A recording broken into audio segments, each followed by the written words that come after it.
दिया बलिदान जो तूने, हम कर्जदार हैं।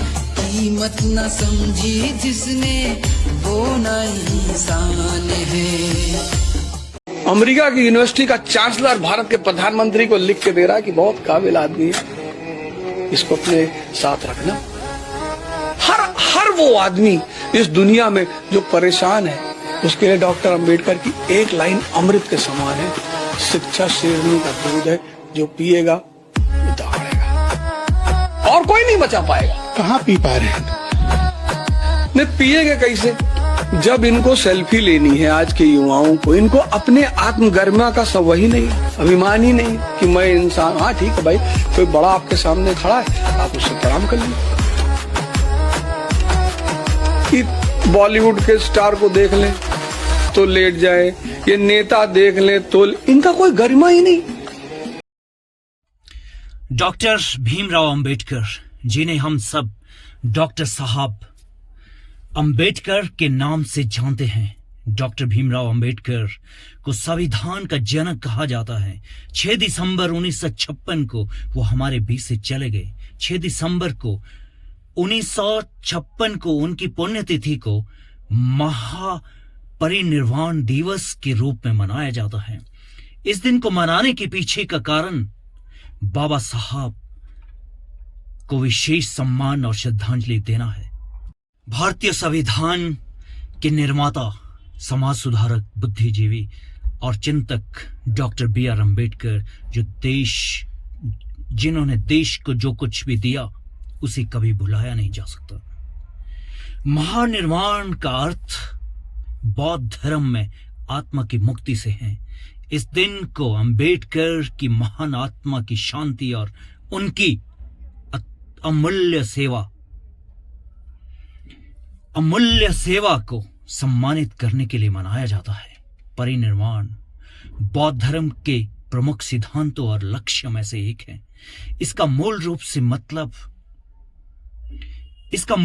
मतलब मौत के बाद का निर्माण। बौद्ध धर्म के अनुसार जो निर्माण प्राप्त करता है वो संसारिक इच्छाओं और जीवन की पीड़ा से मुक्त होगा। बाबा साहब ने कब बौद्ध धर्म अपनाया, इसकी मैं थोड़ी सी जानकारी आपको देना चाहता हूं। बाबा साहब ने 14 अक्टूबर 1956 को उन्होंने बौद्ध धर्म को अपनाया। उन्होंने बौद्ध धर्म को बहुत ज्यादा स्टडी किया, उन्होंने बौद्ध धर्म की बहुत ज्यादा अध्ययन किया उन्होंने। और उसके बाद जब उन्होंने 14 अक्टूबर 1926 को बौद्ध धर्म अपनाया तो लगभग 5 लाख समर्थक भी बौद्ध धर्म में शामिल हुए और उन्होंने भी बौद्ध धर्म को अपनाया। साथियों, बाबा साहब ने हमें बहुत बड़ा हथियार दिया है, वो दिया है मतदान, वोट।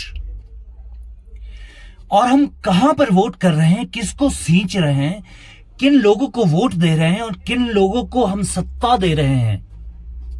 अगर आज हमारी जनगणना हो तो लगभग 40% के आसपास भारत में बहुजन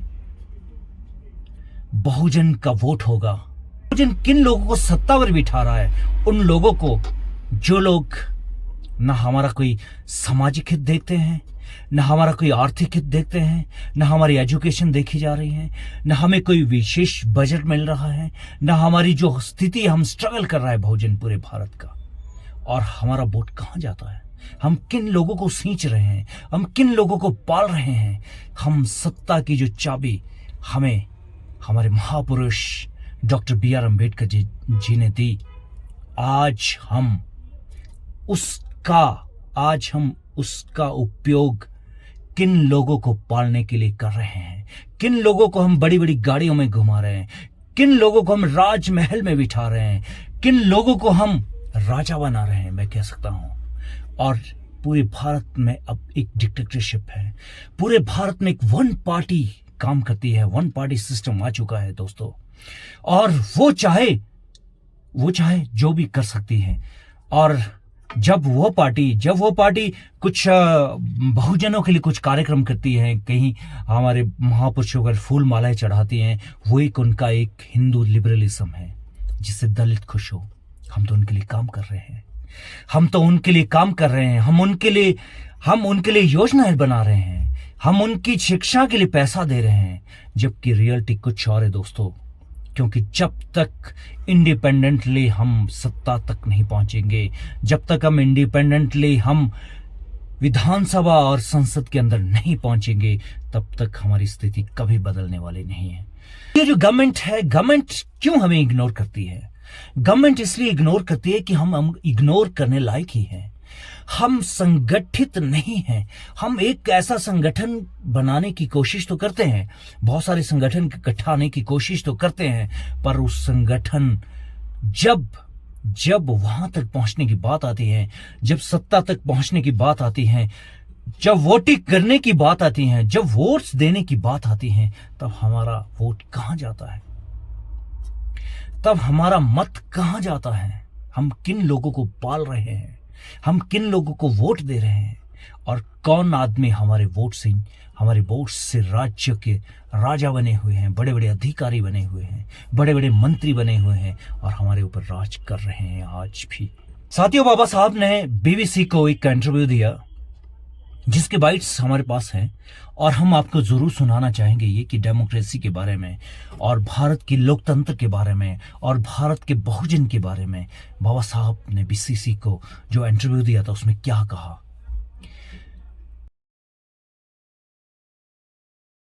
Dr. Ambedkar, do you think democracy is going to work in India?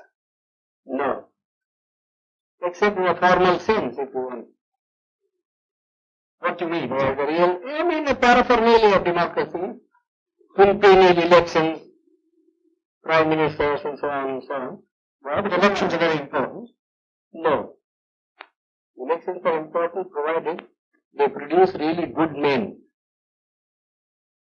But aren't they important because they allow you to change a government? I mean, it's better to change peaceably than yeah, but who has got the idea, you see, that voting means change of government? Nobody has. People have no consciousness. And our electoral system, you see, is of a sort which never allows a man to choose the candidate. Now, for instance, the Congress went and said, vote for what? Vote for Bullock. Yes. Isn't it? Yes. Well, the man never cared who represented the Bullock. Though it was a donkey who represented the Bullock, you see, or a very educated man who represented the Bullock, he simply voted for the Bullock. Well, but that's common to many party systems. But what you mean by, in a formal sense, you mean that in a fundamental sense, democracy will not work. For the simple reason, we have got a social structure which is totally incompatible with parliamentary democracy. What do you mean that it's based on inequality, or it is based on inequality? And therefore, unless you can get rid of the caste system, you don't think the social structure got to be altered.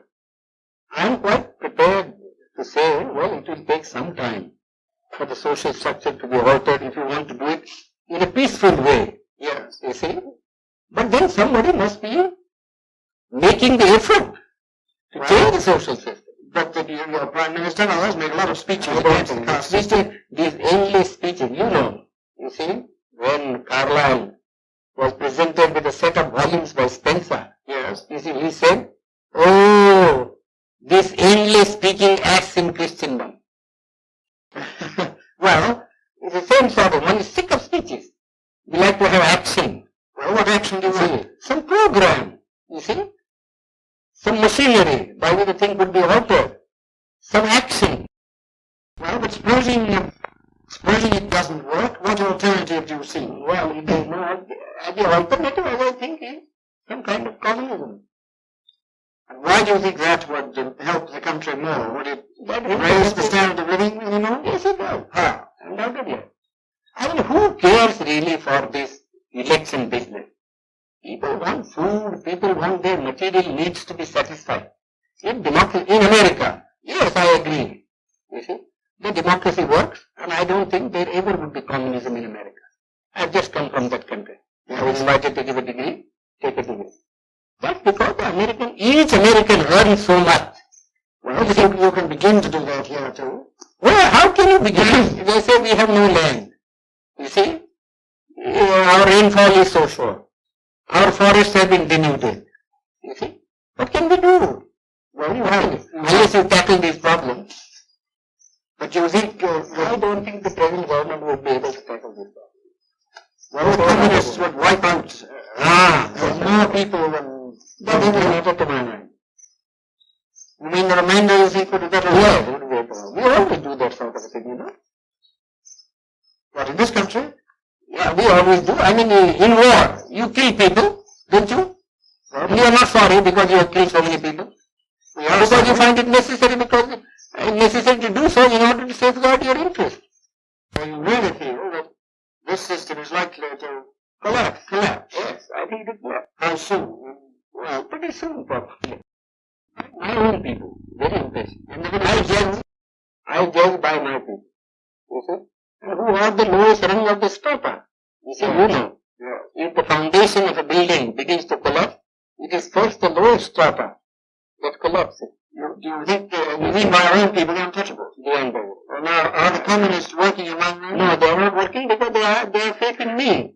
I haven't said anything. So far. You see? But they have been asking me. You see? What harm is there? Yes. They have been asking me. And I have to give some answer someday.